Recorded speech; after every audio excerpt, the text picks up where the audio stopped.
ఉంది మూవీ ఏ రకంగా ఉంది? మూవీ ఎలా వచ్చింది? ప్రివ్యూ చూసారా? ఎలాంటి ఫీల్ కలుగుతుంది? మంచి హ్మ్. ఫ్యామిలీ ఎంటర్టైన్మెంట్ అండ్ చిన్న లవ్ స్టోరీ అన్నీ కలిపి ఉన్న మంచి ప్రాజెక్ట్ ఇదైతే. మేమైతే చాలా మంచి డెడికేషన్‌తో చేశాము. ఇంకా మాకైతే ప్రాజెక్ట్ బా నచ్చింది. ఇంకా మీరందరూ చూసి ఎలా ఉందో చెప్పాలని కోరుకుంటున్నాం. రైట్. రవి గారు మీరేం చెప్తారు? చాలా బాగుందండి. లైక్ కుటుంబంలో అన్నదమ్ముళ్ళు ఎవరైతే ఉంటారో వాళ్ళు తప్పకుండా చూడాల్సిన సినిమా ఇది. ఓకే. చాలా మంచి ప్రాజెక్ట్. ఓకే. అంటే ప్రెజెంట్ జనరేషన్‌కి 'మన కుటుంబం' అనే టైటిల్ ఏ రకంగా సరిపోతుంది అనుకుంటున్నారు? ఎందుకంటే ఈ 'మన కుటుంబం' అన్నది కొంత పాత తరం సినిమాల్లో ఈ టైటిల్స్ ఎక్కువగా చూస్తూ ఉంటాం.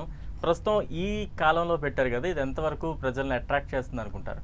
ఆ పాత తరాన్ని ప్రజెంట్ ఉన్న వాళ్ళు మర్చిపోతున్నారనే థాట్‌లో మా డైరెక్టర్ అండ్ ప్రొడ్యూసర్ వీళ్ళు ఆలోచించుకొని ఆ తరాన్ని ఆ విధంగా ఉన్న ఫ్యామిలీస్‌ని గుర్తు చేద్దాం, ఆ ఫ్యామిలీ బాండింగ్స్‌ని గుర్తు చేద్దాం అనే థాట్‌తో వాళ్ళు ఈ టైటిల్ పెట్టిరని నేను అనుకుంటున్నా. పెట్టి కంటెంట్ కూడా మనకు ఆల్మోస్ట్ ఒక 10-15 ఇయర్స్ బ్యాక్ వెళ్తే ఫ్యామిలీస్ ఏ విధంగా అయితే బాండింగ్ ఉంటుందో విలువలు అవన్నీ వీటిలో చూపించడానికి ఆ టైటిల్ పెట్టిరు యాక్చువల్లీ.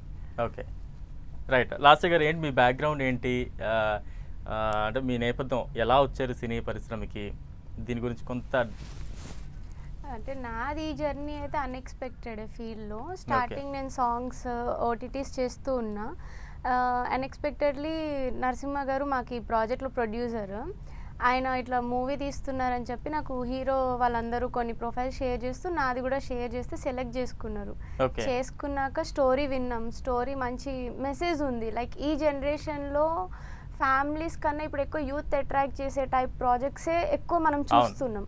సో ఏందంటే కొంచెం జనాలకు కూడా ఫ్యామిలీస్‌తో చూడగలిగినట్టుగా ఇందులో family content at the same time love story like బావ మరదలు లవ్ స్టోరీ ట్రాక్ అన్నీ చూయించాలి. మోస్ట్లీ అన్నదమ్ములు ఎవరైతే ఉంటారో ఫ్యామిలీస్‌లో వాళ్ళకి ఇది బాగా కనెక్ట్ అవుతుంది అనేసరికి నేను కూడా చించుకొని ఓకే చేశాను. అండ్ నెక్స్ట్ మేము షూట్ స్టార్ట్ చేసాం.